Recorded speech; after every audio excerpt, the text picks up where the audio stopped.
WQAD News 8, this is WQAD This Week. Good morning. It's Sunday, July 30th. Thank you for joining us for News 8 This Week. I'm Jon Diaz. One of the top movies in the U.S. this year has been The Sound of Freedom. It's brought in more than $130 million and has remained near the top of the box office since its release earlier this month. The film, based on a true story, is all about human trafficking. It's also generated a lot of controversy.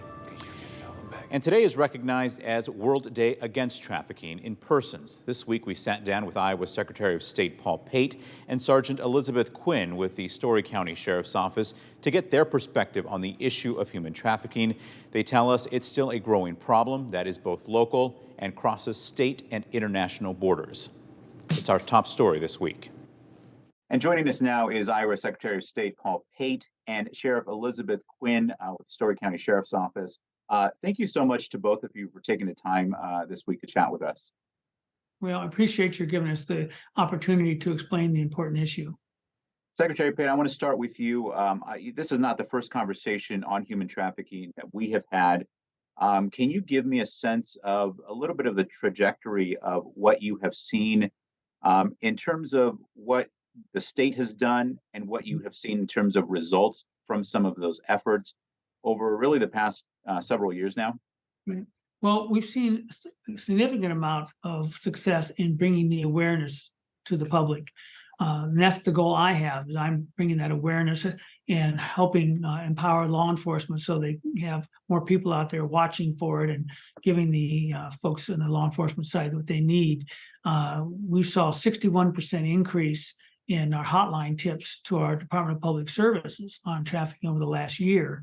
And I attribute that to a team effort, working with stations like yours and working with civic clubs like Rotaries and et cetera. It's really made a difference. And I'd be remiss if I didn't plug the Iowa Businesses Against Trafficking, because there's were 700 businesses who employ over 300,000 people who've learned about trafficking, and they're passing that messaging on to their employees and to their customers. So I see progress there. Now, sadly, we're just scratching the surface as far as beating this thing down and stopping it. Sergeant Quinn, I want to lean into your experience not only in local law enforcement, but you have worked sort of on the national, international level on this. Tell us a little bit about what you have seen, and are you able to paint a picture for the vastness of what human trafficking encompasses? What I can tell you is, from my experience at Interpol Washington, I was exposed to human trafficking being a global concern. I mean, when I was there, I had the opportunity to meet with 70 other countries at Europol and law enforcement. And what I found is that we are all struggling to just try to attack human trafficking. And that was really what my experience at Interpol was really what made me so passionate about coming back to Iowa and bringing what I had seen to Iowa so that I could help to do my part in, bringing awareness to human trafficking. Talk a little bit about what maybe human trafficking looks like on, in Iowa, and the sort of things that folks can actually look out for if they're not really, their eyes are not on the global scene, but they're just, in their neighborhood. Everyone is vulnerable when it comes to human trafficking, and that's really the message that we want to put out there. We know that there isn't just one person that is vulnerable to this. It can be anyone, and it can happen anywhere in Iowa. And so what we want the Iowans to know is that they should make sure that they are aware of some of the indications of human trafficking, which could be, a change in behavior, a change in someone's appearance, that they know, somebody that they notice have become more isolated, or they are missing a lot of work or school when they typically wouldn't. Those could be indicators, because what we're finding is that this is happening not just, the way the media could portray it or the movies portray it. It's not necessarily, there's not necessarily any movement involved. It could be something that is happening online through social media.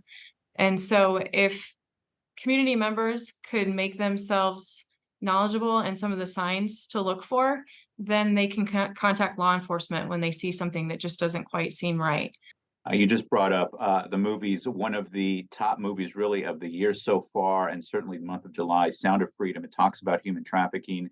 As people watch that, and it's generated a lot of controversy, and however you feel about it, what is the important takeaway that you would want people to walk away with? This is only one form, from what I gather. I haven't actually seen the movie, but from what I've gathered from other people that have seen it, it only portrays one form of possible human trafficking. So we want individuals to be aware that this could be human trafficking takes many different forms. And so it's not just the way in which, like I said, the movies portray it. It's not like a van pulls up and two people get out and they, grab a child and put him in the van. A lot of times there's no movement involved at all, and it's happening right under your nose. Is there a way to put any numbers around this issue? There should be, and I wish I could say there was, but trafficking gets clumped in with so many other things, prostitution or drugs or some other kind of crime. So it's been real hard for us to get hard statistics on the trafficking component. As we've raised the awareness, not only to the public, but also to law enforcement, they're being much more sensitive to looking at this and going, okay, I'm not just arresting this individual for prostitution. That individual was trafficked. Now, a gun wasn't put at their head, but other things were used to groom, manipulate, to get them there. And that's trafficking. I hope in the future when we interview, I can say, here's some numbers. I'm going to warn the public that they're going to go up before they go down. All right, Secretary Pate, Sergeant Quinn, thank you to both of you for taking the time this week. All right, take care.